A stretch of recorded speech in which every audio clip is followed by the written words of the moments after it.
আগন্তুক 12 তাৰিখ 4টা বজাত চিৰাং জিলাৰ হেডকোৱাৰ্টাৰ কাজলগাঁৱত বৰ্তমান প্ৰমোদ বড়ো ডাঙৰীয়াৰ নেতৃত্বাধীন UPPL ৰাজনৈতিক দলত মই লগতে বহুতো দল সংগঠনৰ নেতা কৰ্মী শুভাকাংক্ষী ৰাইজ যোগদান কৰিম।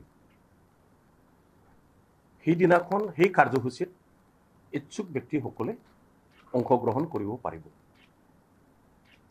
এই কথাখিনিকে জনাবৰ কাৰণে আপোনালোকৰ মাজেদি এই স্পষ্টীকৰণটো মই আজি কৰি দিছোঁ। এই মুহূৰ্তত এইবোৰ কথাৰ প্ৰশ্নৰ উত্তৰ তথা মন্তব্যৰ প্ৰতি মন্তব্য দিয়াৰ কাৰণে প্ৰয়োজন বুলি মই নাভাবোঁ।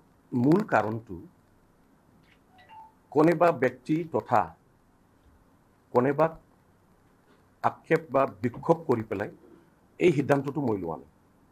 এইটো হ'ল সময়ৰ দাবী, পৰিস্থিতিৰ দাবী।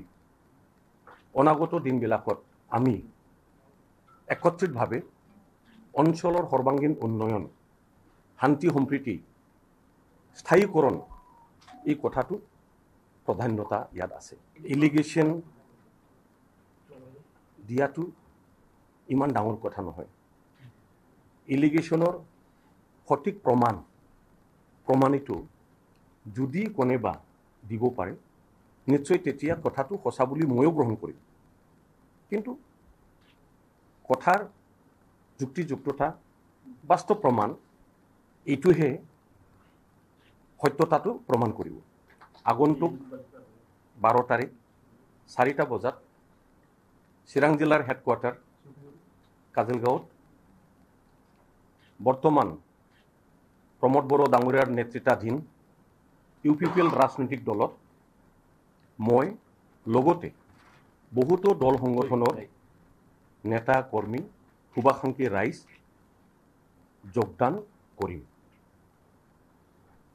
সেইদিনাখন সেই কাৰ্যসূচীত ইচ্ছুক ব্যক্তিসকলে অংশগ্ৰহণ কৰিব পাৰিব। এই কথাখিনিকে জনাবৰ কাৰণে আপোনালোকৰ মাজেদি এই স্পষ্টীকৰণটো মই আজি কৰি দিছোঁ। এই মুহূৰ্তত এইবোৰ কথাৰ প্ৰশ্নৰ উত্তৰ তথা মন্তব্যৰ প্ৰতি মন্তব্য দিয়াৰ কাৰণে প্ৰয়োজন বুলি মই নাভাবোঁ।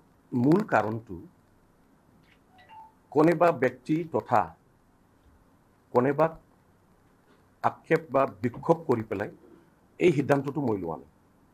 এইটো হ'ল সময়ৰ দাবী, পৰিস্থিতিৰ দাবী। অনাগত দিনবিলাকত আমি একত্ৰিতভাৱে অঞ্চলৰ সৰ্বাংগীন উন্নয়ন, শান্তি সম্প্ৰীতি, স্থায়ীকৰণ এই কথাটো প্ৰাধান্যতা ইয়াত আছে। এলিগেশ্যন